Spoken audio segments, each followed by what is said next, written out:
The Barstool Epiphany. A story of growth, loss, and becoming a man. Mark arrived on campus with big dreams but little direction. Like many freshmen, he spent his first few months drifting between classes, parties, and clubs, unsure of where he truly fit in. One night, he found himself at an open mic night at a campus cafe.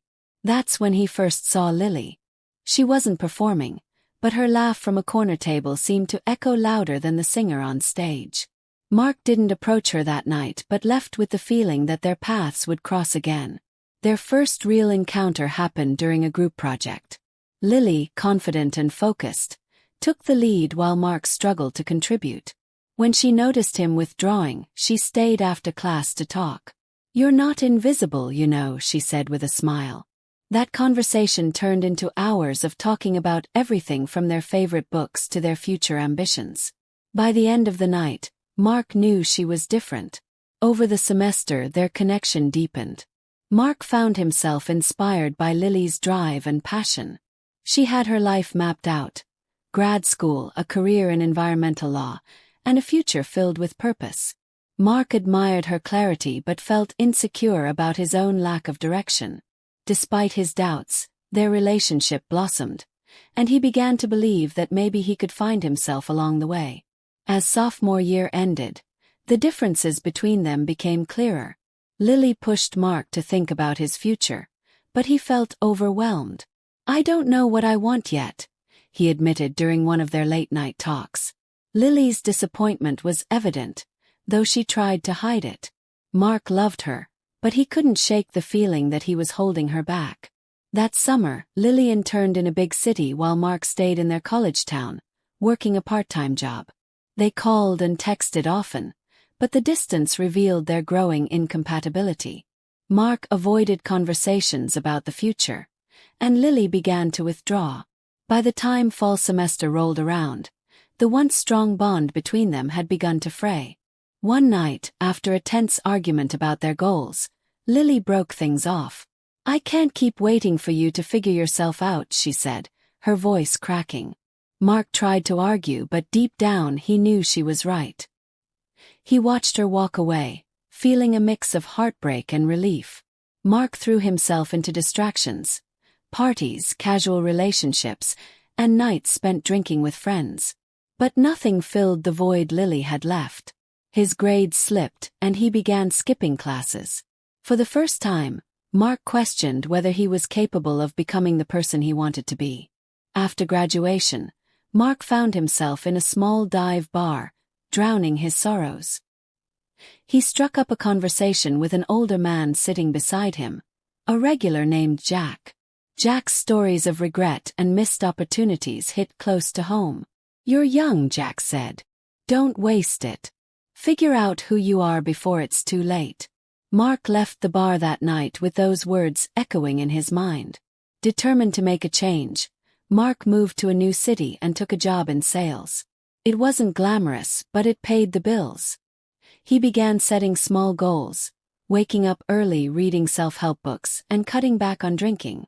Progress was slow, but for the first time in years, Mark felt like he was in control. 2 years later, Mark ran into Lily at a mutual friend's wedding.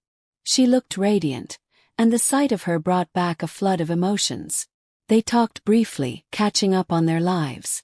Lily was thriving in her career, and Mark felt a pang of regret for not being the man she needed back then. Lily and Mark started texting after the wedding, and soon they were meeting up regularly. The chemistry was still there, but so were the old tensions. Lily wanted marriage and stability, while Mark was still figuring out what that meant for him. They gave their relationship another shot, but deep down, both knew they were forcing something that didn't fit. After months of trying to make it work, Lily ended things for good. "We're just not meant to be," she said, tears streaming down her face. This time Mark didn't argue. He realized that loving someone wasn't enough if their goals didn't align. Lily walked away, leaving Mark to pick up the pieces of his heart once more. The loss of Lily sent Mark spiraling. He turned to alcohol as a crutch, spending his nights at the bar. Friends grew concerned, but Mark brushed them off. He was stuck in a cycle of self-destruction, unable to face the pain of losing Lily or the uncertainty of his future. One night, Mark's closest friend, Claire, confronted him. "You're better than this," she said, her voice firm but kind. "You can't let one failed relationship define you." Her words struck a chord, and Mark began to see how far he had fallen. Claire's support became a lifeline as he started to climb out of the darkness. Mark joined a support group and committed to sobriety. He began journaling, reflecting on his past choices and the patterns that had led him to this point. Through therapy, he uncovered deeper insecurities and started working to address them. It wasn't easy, but Mark was finally taking responsibility for his life. Months of hard work began to pay off. Mark started to feel like a new person, stronger and more self-assured. He reconnected with old passions like writing, and began contributing articles to a local magazine. His nights at the bar were replaced by evenings spent at home, reading or working on personal projects. Slowly but surely, he was building a life he could be proud of. On a cold evening, Mark attended a networking event for young professionals. He wasn't expecting much, but that's when he met Sophie. She was smart, kind, and had a sharp sense of humor that immediately drew him in. They spent the entire evening talking, and for the first time in years, Mark felt the spark of something new. Sophie wasn't like Lily. She didn't want to change him or push him in a certain direction. She accepted him as he was. Mark and Sophie began dating, but this time, Mark approached the relationship differently. He was honest about his past, his insecurities, and the work he was still doing on himself. Sophie appreciated his vulnerability, and their relationship grew on a foundation of trust and mutual respect. Mark realized that love didn't have to feel like pressure or expectation. It could be a partnership where both people supported each other's growth. Despite his progress, Mark wasn't immune to the occasional pull of the past. There were moments when memories of Lily resurfaced, or when self-doubt crept in. Sophie noticed when he withdrew, and instead of pushing him, she gave him space to process his feelings. Her patience reminded Mark of how far he had come, and how much further he could still go. One day, Mark received a phone call that shook him to his core. Lily's father had passed away.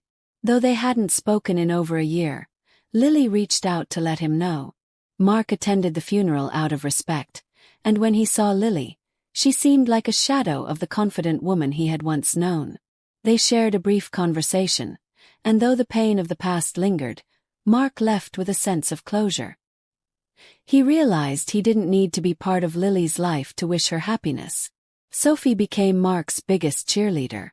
She helped him navigate the challenges of building his platform and encouraged him to keep pushing forward. Their relationship deepened as they shared their dreams and supported each other's goals.